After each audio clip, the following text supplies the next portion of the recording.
কালামে পাকের ভিতরে জানিয়ে দিয়েছেন ওয়াজাআত সাকরাতুল মাউতি বিল হক যালিকা মা কুনতা মিনহু তাহীদ। মৃত্যুর যন্ত্রণা তোমাদের কাছে আসবে। ওয়াজাআত সাকরাতুল মাউতি বিল হক, মৃত্যুর যন্ত্রণা সত্য সত্যই আসবে। যালিকা মা কুনতা মিনহু তাহীদ, যেই মৃত্যুর যন্ত্রণা থেকে, যেই মৃত্যু থেকে তুমি পলায়ন পথ, তুমি ভাবতেছো, তুমি পলায়ন করতেছো, সেই মৃত্যুর যন্ত্রণা তোমার উপরে অবশ্যই অবশ্যই আসবে। মৃত্যুর যন্ত্রণা আসবে না আসবে না?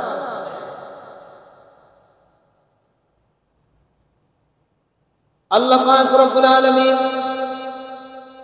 কালামে পাকের ভিতরে দুই শ্রেণীর মানুষের মৃত্যুটা কেমন হবে আলোচনা করেছেন। যারা ঈমানদার হবে, যারা সত্যিকারের মুসলিম হবে, যারা সত্যিকারের আল্লাহর প্রতি বিশ্বাসী হবে, তাদের মৃত্যুটা কিভাবে হবে আল্লাহ তাআলা কালামে পাকের ভিতরে বলে দিয়েছেন। আবার যারা বেঈমান, যারা আল্লাহ তাআলাকে বিশ্বাস করে না, নাফরমানের দল, সেই নাফরমানের দলের মৃত্যু কিভাবে হবে সেই বিষয়টাও আল্লাহ তাআলা বলে দিয়েছে। এখন আমাদের মৃত্যুটা ঈমানদারির অবস্থায় হবে নাকি বেঈমান অবস্থায় হবে, কোনটা চান? ঈমানদারির অবস্থায় যেন আপনার মৃত্যুটা হয়। তাহলে সারাক্ষণ আপনাকে এই ঈমানদারির অবস্থার ভিতর দিয়ে আপনাকে হাঁটতে হবে, সারাক্ষণ আপনাকে এর ভিতর দিয়ে চলতে হবে, এই এরিয়ার বাইরে যাওয়া যাবে না। ইমাম মালিক রাহমাতুল্লাহি আলাইহি তার মনের ভিতরে একটা আশা আকাঙ্ক্ষা ছিল যে আমার মৃত্যুটা কবে হবে, এইটা যদি আমি জানতে পারতাম তাহলে আমি একটু মদিনার বাইরে গিয়ে হজ করে আসতাম। মদিনার বাইরে তিনি কোনো সময় যেতেন না। ইমাম মালিক রাহমাতুল্লাহি আলাইহি তার একান্ত কামনা আমার মৃত্যুটা যেন আমার নবীর দেশে হয়ে যায়।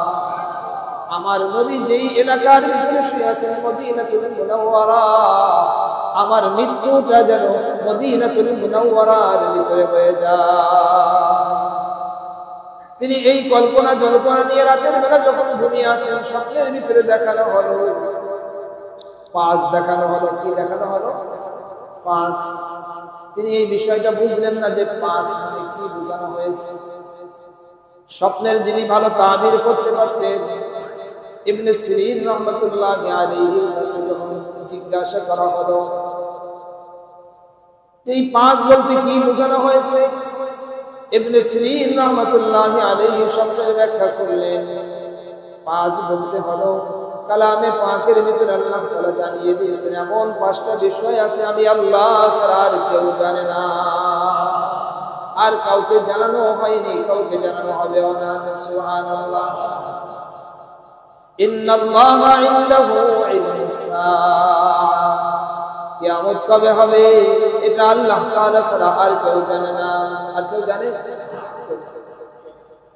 ওয়া ইউনাজ্জিলুল গায়ব, বৃষ্টি কোথায় বর্ষণ হবে এটা আল্লাহ তাআলা ছাড়া কেউ জানে না।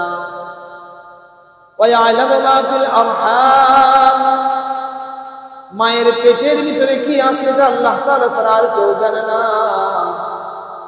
ওয়া মা তাদরি নাফসুম মাযা তাকসিবু গাদা, আগামী কাল একজন ব্যক্তি সে কি কামাই করবে, কি ইনকাম করবে, কি আমল করবে এটা আল্লাহ তাআলা ছাড়া আর কেউ জানে না।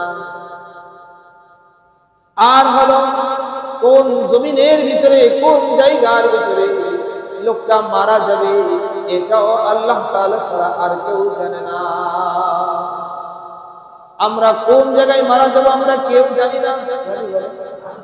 তাহলে কি পরিমাণ সতর্ক হওয়া দরকার।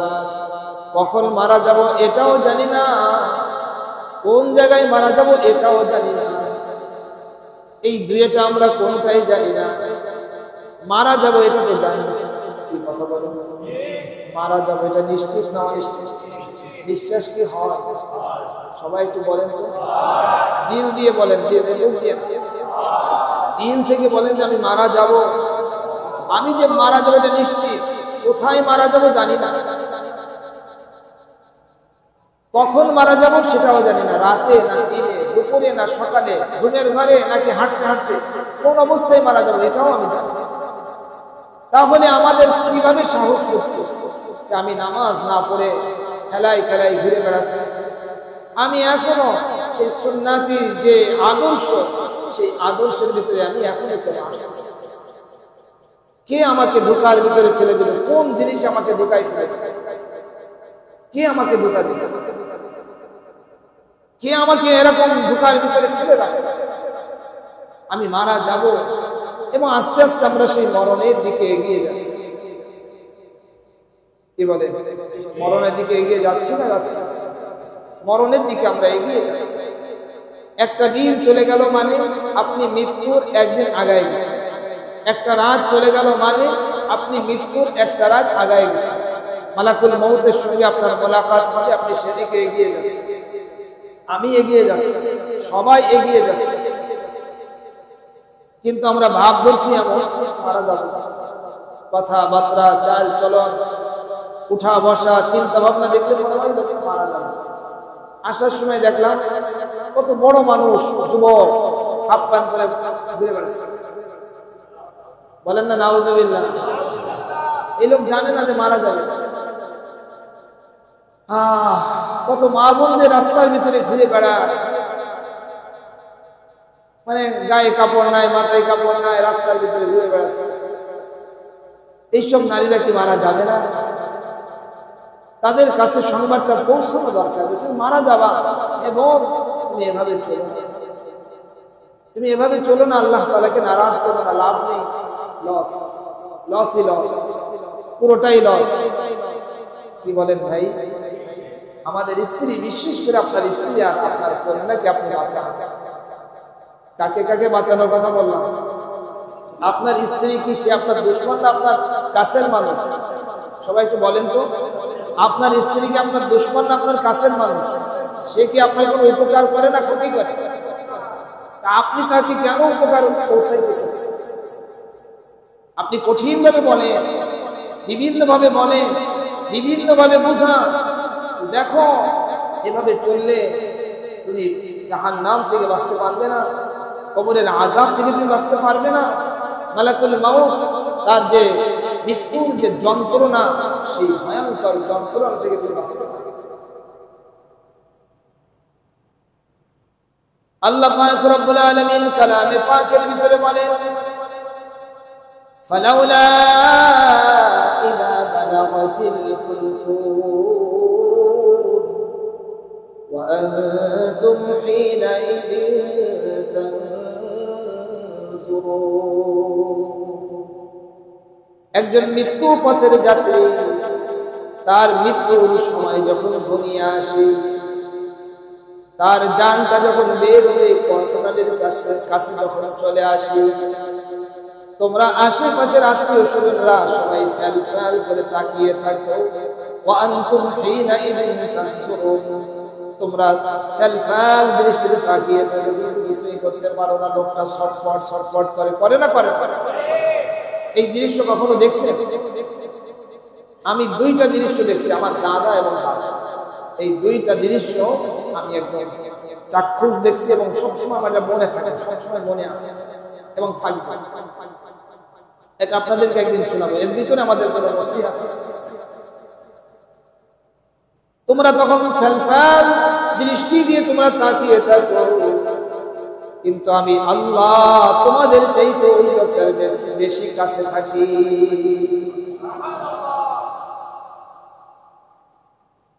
আমি যে তার জানটা বের করে যে নিয়ে আসি, তো তোমরা তখন বাধা দাও না কেন?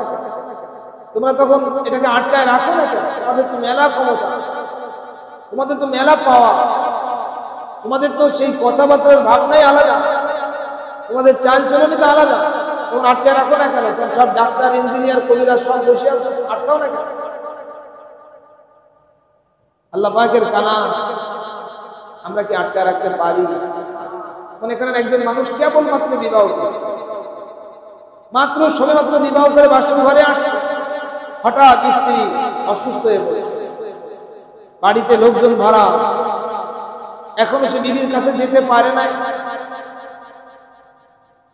এই অবস্থাটা কত মানে আপনার হৃদয় কাড়া একটা বিষয়, হৃদয়ে লাগার মতন একটা বিষয়।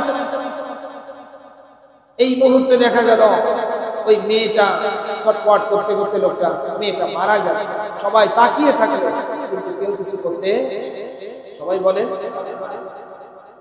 এমন ঘটনাও ঘটে না, ঘটে না। আরো যে কত ঘটনা আছে, এই ঘটনার ফিরিস্তি অনেক দীর্ঘ।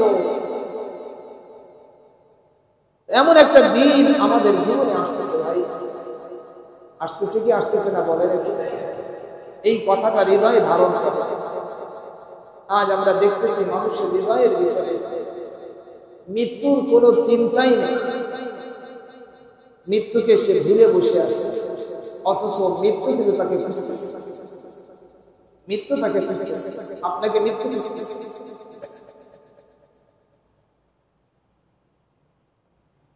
আল্লাহ, একজন মুমিন সে যদি দুইটা জিনিসের উপরে অটল অবিচল থাকতে পারে, কয়টা জিনিস? তার মৃত্যুটা হবে ভালো মৃত্যু। সুবহানাল্লাহ। আপনার মৃত্যু যদি চান আপনি ভালো মৃত্যু, তাহলে আপনাকে এইটার উপরে কঠিনভাবে আসতে হবে। আমি কালামে পাক থেকে আপনাকে আয়াত শোনাবো। কয়টা জিনিস? সবাই বলে দুইটা জিনিস নিজে মুখস্থ করবেন, আপনার পরিবারকে মুখস্থ করবেন।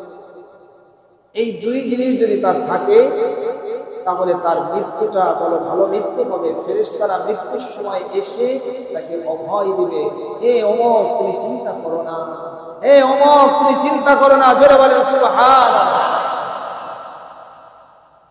তুমি চিন্তা করো না, তুমি পেরেশানি হয়ো না, পেরেশানগ্রস্ত হয়ো না, তুমি দুঃখিত হয়ো না, সামনের জন্য দুঃখিত হয়ো না। আর তুমি যে মারা যাবা, তোমার পরিবার ফ্যামিলি এর কি হবে, এটার জন্য তুমি দুঃখিত হয়ো না, এটার জন্য আল্লাহ তাআলাই যথেষ্ট। সুবহানাল্লাহ। মালিক কালামে পাকের ভিতরে জানিয়ে দিয়েছেন, ইন্নাল্লাযীনা ক্বালু রাব্বুনাল্লাহু সুম্মা ইসতাকামু, যারা দুনিয়াতে বলবে আমাদের রব, বলেন আমাদের রব, আরো জোরে বলেন আমাদের রব। যারা দুনিয়াতে বলবে আমাদের রব আল্লাহ, আমাদের রবকে আল্লাহ, এই কথা যেমনি ভাবে মুখে বলবেন কাজেও আপনাকে এই কথা দেখাতে হবে। মুখ আর কাজ এক হতে হবে। কয় জিনিস? মুখ আর আপনার কর্মটা একই হতে হবে। কিন্তু মুখে আপনি বললেন আমার রব আল্লাহ, আর রব যেটা পছন্দ করেন আপনি ঠিক সেই কাজটাই করলেন, বলেন তো আপনার এই রব বলার কোনো দাম আছে না নেই? ইন্নাল্লাযীনা ক্বালু রাব্বুনাল্লাহু সুম্মা ইসতাকামু, নিশ্চয়ই যারা বলবে আমাদের রব আল্লাহ এবং এই কথার উপরে তারা অটল আর অবিচল থাকবে, এই দুইটা কাজ যারা করতে পারবে, যেই ব্যক্তি বলেছে আমার রব আল্লাহ এবং আল্লাহ তাআলা যে আমার রব, এই কথার উপরে সে অটল অবিচল আছে। অটল অবিচল আছে এটা বোঝা যাবে কিভাবে? সে নামাজ পড়বে না, বোঝা যাবে সে অটল অবিচল আছে। সবাই বলে নামাজ পড়বে না, আর বোঝা যাবে যে সে কি আছে? অটল অবিচল আছে। তার রব তার দাড়ি রাখতে বিশাল অসুবিধা হবে, দাড়ি রাখতে মনে চাবে না, সে মনে করবে আমি আমার রব আল্লাহ, এটার উপর আমি অটল অবিচল আছি। সে সুদি কারবার করবে আর বলবে যে আমার রব আল্লাহ, কথা বলে। জুলুম করবে আর বলবে আমার রব আল্লাহ, আমি অটল অবিচল আছি, আমার রব আল্লাহ। কথার সাথে কাজের মিল হলো। সব ত্যাগ করে দিতে হবে, সব বাদ দিয়ে দিতে। কয় দিনের দুনিয়া? 20 বছর থাকবে না, বেশি থেকে 20 বছর, বেশি হলে 5 বছর, বেশি হলে 30 বছর, এর থেকে বেশি দিন আপনি থাকতে পারবেন না। কিন্তু আপনি বুঝলেন না, এত বোঝানো হলো। কথা বলেন, ও আজকে আপনারা আজকে তো শুনতেছেন নাকি বহু আগের থেকে? জীবনের কি সেরকম পরিবর্তন আসছে? আপনারটা আপনি করেন, আপনারটা আপনি বুঝতেছেন, আমার বলা লাগবে, আপনি বুঝলেই হচ্ছে। আপনার জীবনের কি পরিবর্তন আসছে কি আসে নাই আপনি বুঝতেছেন, আপনারটা আপনি বুঝলেই হবে। যদি দেখেন যে না আসলে তো আমার পরিবর্তন আসে, ভাই খুব ভালো করে বুঝেন। যদি দেখেন আপনার আসলে পরিবর্তন আসে, পরিবর্তন আনে, যখন বলছি আমার রব আল্লাহ, এইটার উপরে আমি কেন অটল থাকবো?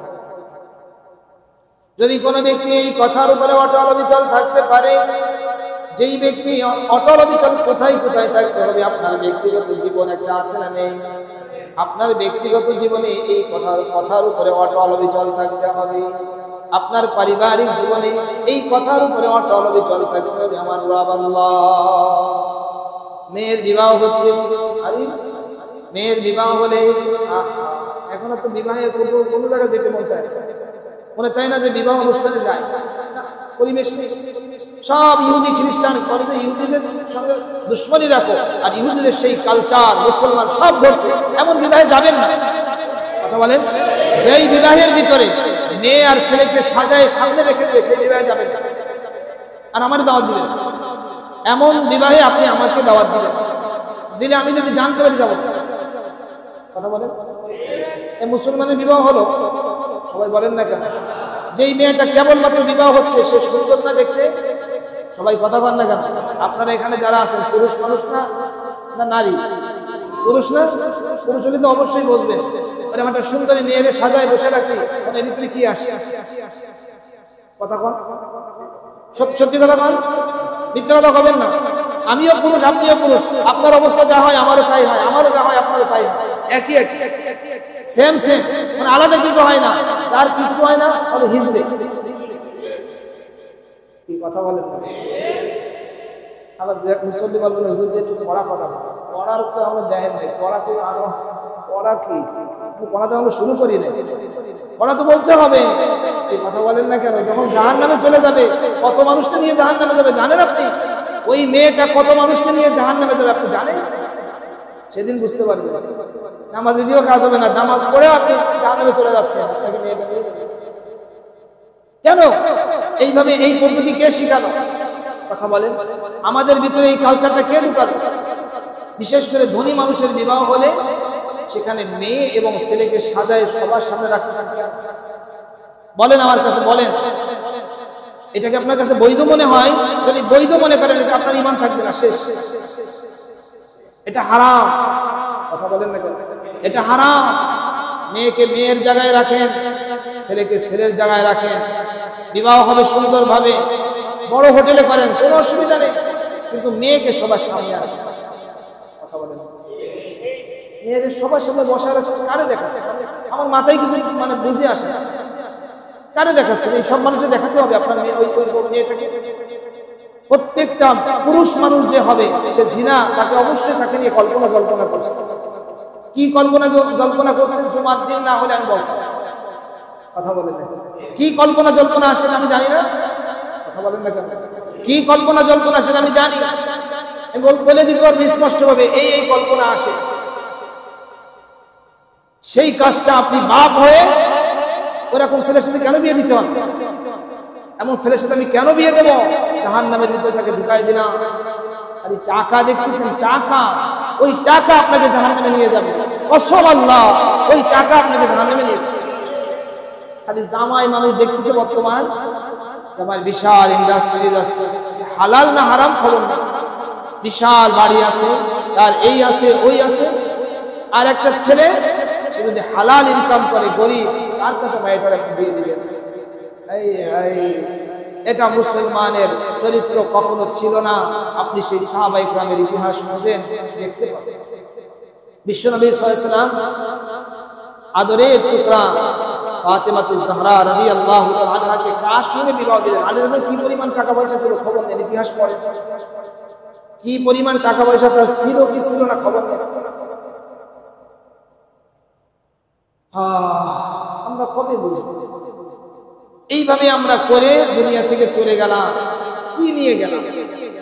আমরা যা দেখতেছি আমরা আপনাদেরকে সেটা বোঝাচ্ছি যে ভাই এইভাবে গেলে আপনি আপনার ঈমান বাঁচাতে পারবেন। ব্যক্তিগত জীবন এটা হলো পারিবারিক জীবন। পারিবারিক জীবনটাকে আপনি যে বলছেন আমার রব আল্লাহ, এই কথার উপর আপনি অটল অবিচল থাকেন। যে ছুটে যাবে যা। আপনার মেয়ে যদি আপনার কাছ থেকে ছুটে যেতে চাই যে আমি এইভাবে করবো, তো তুমি একা একা করো, আমি নাই। কথা বলেন না কেন? আমি নাই। ছেলে যদি করতে চাই যাও তুমি, আমি না। আপনি নিরাপদ হয়ে গেলেন। সুবহানাল্লাহ বলেন না কেন? আপনি নিরাপদ। তুমি যদি জাহান্নামে যা মরতে চাও তো মরো, আমি না। মানুষের ব্যক্তিগত জীবন, মানুষের পারিবারিক জীবন, মানুষের সামাজিক জীবন, মানুষের আপনার রাষ্ট্রীয় জীবন, আন্তর্জাতিক জীবন, এই সমস্ত জীবনে যেই ব্যক্তি বলবে আমার রব আল্লাহ এবং এই কথার উপরে অটল আর অবিচল থাকবে, এই দুই জিনিসওয়ালা মানুষ খুঁজে পাওয়া অনেক কঠিন। এই দুই গুণওয়ালা মানুষ খুঁজে পাওয়া অনেক কঠিন, কিন্তু আপনারা শুরু করা যায় না ভাই। আজ থেকে যে আমি এই দুই গুণের মানুষ আমি হব। যে ছুটে যাবে যা, যে যেদিক যাবে যা, যে যেদিক যাবে যা, যার যেখানে যে মূর্তি মনে চাই সেখানে যে সে মরুক, আমি নেই। সুবহানাল্লাহ বলে। এই দুই জিনিস যদি আপনি নিতে পারেন, ফেরেশতা আসবেন, মালাকুল মউত আসবেন। একজন মুমিনের জান কবজের সময় যখন এসে যাবে, আল্লাহ পাক রব্বুল আলামিন ফেরেশতাদের বিশাল বহর পাঠায় দিবে। সারিবদ্ধভাবে ফেরেশতারা বসে যাবেন। মৃত্যু পথের যাত্রী যেই মানুষটা বলছে আমার রব আল্লাহ এবং এইটার উপরে সে অটল অবিচল আছে, তার মাথা থেকে নিয়ে পা পর্যন্ত সুন্নাত দিয়ে সাজানো থাকবে। তার ব্যক্তিগত জীবন থেকে আন্তর্জাতিক জীবন পর্যন্ত সব জায়গায় সুন্নাত দিয়ে সাজানো থাকবে। এইভাবে যে লোকটা চললো, 5 ওয়াক্ত নামাজ সে ত্যাগ করে না, কাউকে সে ফাঁকি দেয় না, এইভাবে সে চলতে চলতে মৃত্যুর সময় যখন ঘনিয়ে আসছে, আল্লাহ তাআলা এই বান্দাকে চেনে না? তারে কি আল্লাহ তাআলাকে চিনাই দেওয়া লাগবে? আল্লাহ তাআলা তো চেনেন। একে চাই, কতটুকু আমাকে ভালোবাসে। আর যেই মানুষ ফজরও পড়ে না, ইশাও পড়ে না, খালি জুমার নামাজে একটু আসে, তারেও তো আল্লাহ তাআলা চেনেন যে এই আমারে কতটুকু ভালোবাসে। চেনে না? মুমিন বান্দার দুই পাশে সারি সারি দিয়ে ফেরেশতারা বসে যাবে। তাকে অভ্যর্থনা জানানোর জন্য আসছে, স্বাগতম জানানোর জন্য আসছে। এরপরে যখন টাইম হবে, মালাকুল মউত শিয়রের কাছে মাথার কাছে এসে বসে যাবে। মাথার কাছে এসে বসে বলবে, ইয়া আইয়াতুহান নাফসুল মুতমাইন্না, হে প্রশান্ত মন তুমি বের হয়ে আসো। আয়াতে কারিমার ভিতরে আল্লাহ তাআলা বলেন, তাতানাজ্জালু আলাইহিমুল মালাইকা, তাদের কাছে যেহেতু এই শ্রেণীর মানুষ একজন দুইজন না, অনেক আছে, এই শ্রেণীর মানুষ অনেক হবে, এই জন্য আল্লাহ তাআলা জমা ব্যবহার করছেন। তাতানাজ্জালু আলাইহিমুল মালাইকা আল্লা তাখাফু, ফেরেশতারা অভয় দিয়ে বলবেন, হে আল্লাহ পাকের বান্দা তুমি ভয় করো না। আল্লাহ তাখাফু ওয়ালা তাহজানু, তুমি দুশ্চিন্তা করো না, তুমি পেরেশানগ্রস্ত হয়ো না, তুমি টেনশন করে না। আল্লাহ তাখাফু ওয়ালা তাহজানু ওয়া আবশিরু বিল জান্নাহ, তুমি জান্নাতের সুসংবাদ গ্রহণ করো, যেই জান্নাতের ওয়াদা তোমাদেরকে দেওয়া হয়েছিল। ওয়া আবশিরু বিল জান্নাতিল্লাতী কুনতুম তুআদুন, যেই জান্নাতের ওয়াদা তোমাদেরকে দেওয়া হয়েছিল সেই জান্নাতের সুসংবাদ গ্রহণ করো। এই মৃত্যুর সময় এই সুসংবাদ গ্রহণ করতে চান? সবাই আমার সঙ্গে কিছু বলা লাগবে না, আপনি আল্লাহর সঙ্গে আপনি ঠিক করে নেন। যদি আপনি চান যে আমি এই সুসংবাদটা পেতে চাই, তাহলে দুই জিনিস আপনাকে আমাকে প্রত্যেককে নিতে হবে। এক নম্বর হলো আমার রব আল্লাহ, আর এইটার উপরে অবিচল মনে থাকবে না ইনশাআল্লাহ। আর যদি আপনি না থাকেন তাহলে এই সুসংবাদ পাবেন না, দুঃসংবাদ। আল্লাহ তাআলা আমাদের সকলকে এই দুই জিনিস রব্বুনা আল্লাহ সুম্মা ইসতাকামু, এই দুই জিনিস সারাক্ষণ প্র্যাকটিস করা, এটার উপরে অটল অবিচল থাকার আল্লাহ তাআলা তৌফিক দান করেন। আমিন।